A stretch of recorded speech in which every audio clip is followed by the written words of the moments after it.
pasado, el podcast donde desenterramos las raíces de la educación para entender el origen de nuestro presente.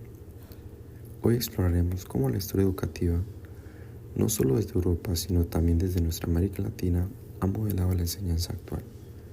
Como decía el gran Paulo Freire, la educación no cambia el mundo, cambia a las personas que van a cambiar el mundo.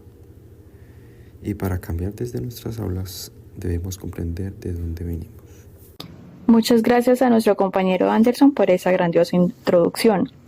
Es común, cuando hablamos de la historia de la educación formal, que nuestra mente viaje directamente a la antigua Grecia. La paideia, la dialéctica socrática, conceptos poderosos que sin duda han modelado el pensamiento occidental tal y como lo conocemos. Pero, ¿y si les dijera que hay otra historia, una igualmente rica y fundamental, que a menudo queda en la sombra? Me refiero a la historia de la educación en América Latina. ¿Dónde está la voz de nuestros pueblos en esa genealogía global del saber? Porque antes de la llegada de los colonizadores, en este vasto continente ya florecían sistemas educativos complejos y profundamente arraigados.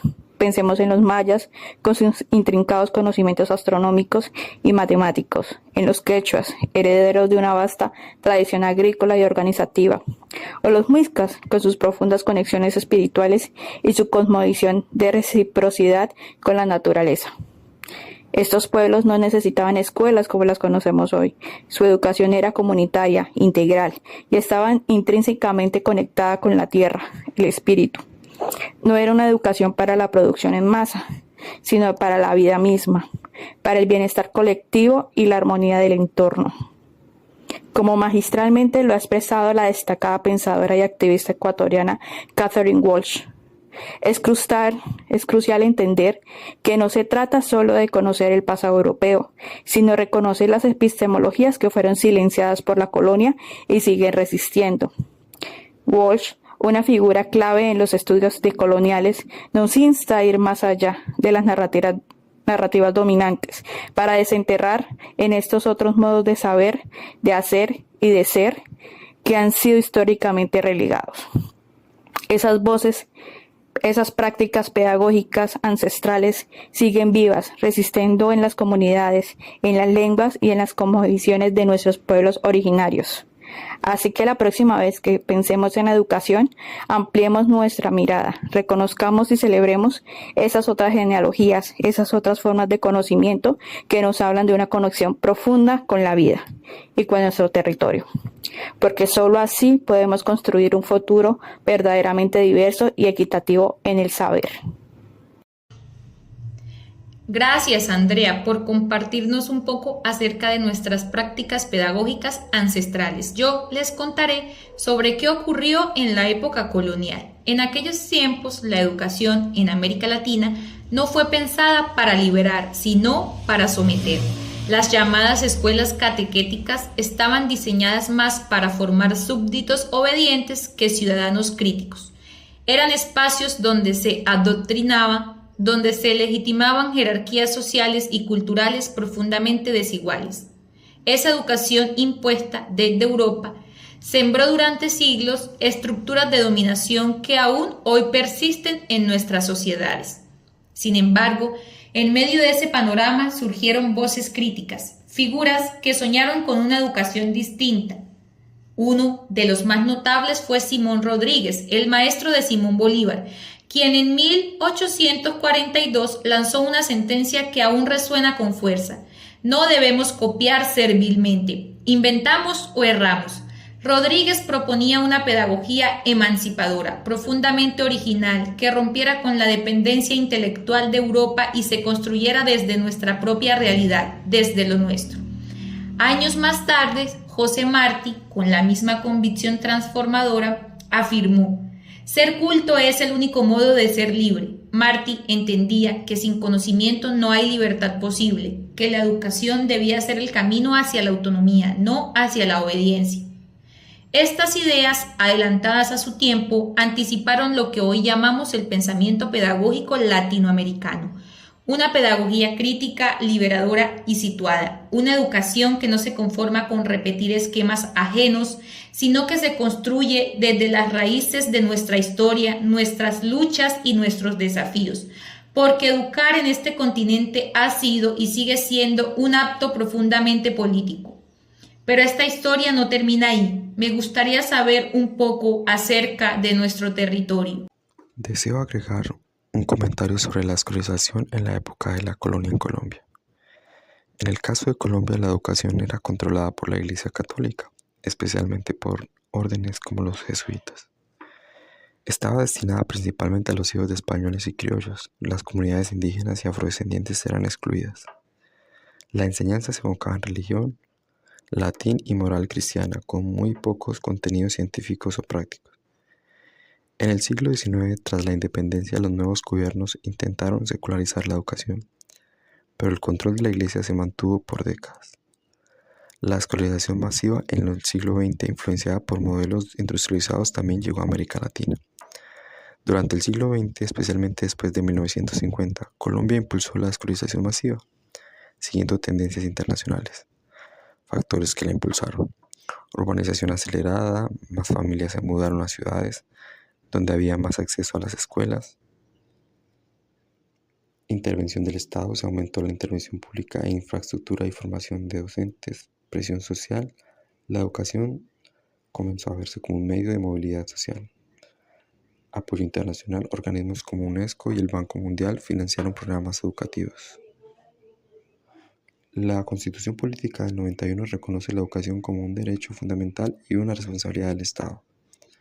Se establece que debe ser gratuita, obligatoria en la educación básica, preescolar, primaria y secundaria.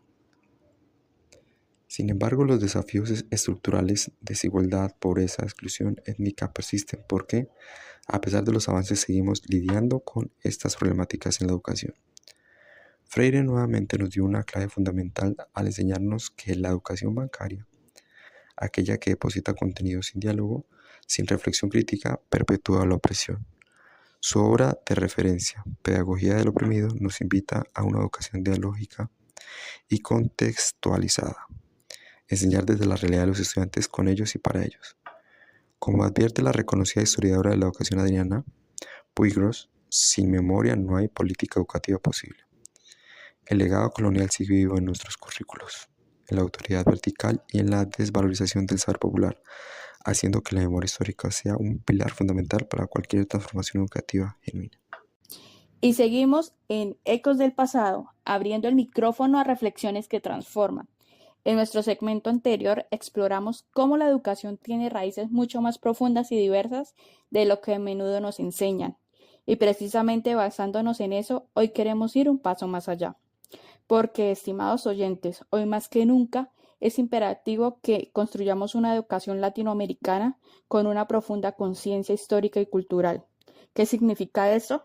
Significa que necesitamos una pedagogía que mire hacia atrás, sí, que recupere y valore ese conocimiento ancestral de nuestros pueblos originarios que mencionábamos, pero al mismo tiempo que dialogue de forma activa y crítica con nuestro presente. Y lo más importante, que sea una herramienta poderosa para proyectar y construir futuros más justos, más equitativos y verdaderamente soberanos para nuestra región. Aquí es donde entra en juego conceptos que a veces parecen complejos, pero que son esenciales: las pedagogías críticas y las pedagogías decoloniales. Y ojo, no son solo modas académicas ni terminologías vacías, son de hecho herramientas vitales. Son lentes potentes que permiten pensar, rediseñar lo educativo, mucho más allá del canon occidental históricamente que nos han impuesto. Estas pedagogías nos invitan, nos desafían a cuestionarnos profundamente esos marcos dominantes que han dictado qué es el conocimiento válido, quiénes lo producen y cómo se transmite. Nos impulsan a mirar hacia adentro, hacia nuestras propias experiencias, hacia nuestras propias historias y sobre todo hacia nuestras propias formas particulares de construir y entender el saber. Pensemos en cómo el gran sociólogo colombiano Orlando Falsborda nos insta a un sentir pensar, a construir conocimiento desde la realidad misma de nuestros pueblos, uniendo la razón con la experiencia y la emoción, para que la educación no solo informe, sino que también transforme y libere desde la raíz. Su llamado resuena con urgencia de una pedagogía arraigada, que no le tenga miedo a la intervención social para el cambio. Es decir, lo que el influyente filósofo Enrique Dussel afirmó contundentemente: la educación moderna nace con la negación del otro. Escuchen bien eso, nace negando. ¿Y qué implica esto para nosotros hoy? Implica educar en el siglo XXI, desde y para América Latina. Es un acto de profunda recuperación, es recuperar lo que nos ha sido negado, es visibilizar lo que fue intencionalmente invisibilizado, es devolver la voz a los que fueron silenciados durante siglos. Es en esencia un acto de justicia histórica, es un acto de profunda construcción de nuestra propia identidad, una identidad que nos arraiga en nuestro pasado diverso y nos impulsa hacia un futuro de autodeterminación y florecimiento, porque solo reconociendo y valorando lo nuestro podemos educar para una verdadera liberación. Con esto concluimos este episodio de Ecos del Pasado. Esperamos que esta mirada crítica pensada desde y para América Latina les inspire a repensar la educación que vivimos y la que soñamos construir, porque la historia no es neutral y la educación tampoco. El gran desafío que enfrentamos es dejar atrás los moldes coloniales. Necesitamos una pedagogía que no se limite a reproducir, sino que cuestione, transforme y sobre todo celebre la riqueza de nuestras diversidades, nuestras culturas y nuestras propias formas de conocer y aprender. Hasta la próxima, queridos oyentes. Seguimos narrando nuestra historia y construyendo con esperanza y memoria nuestro futuro educativo.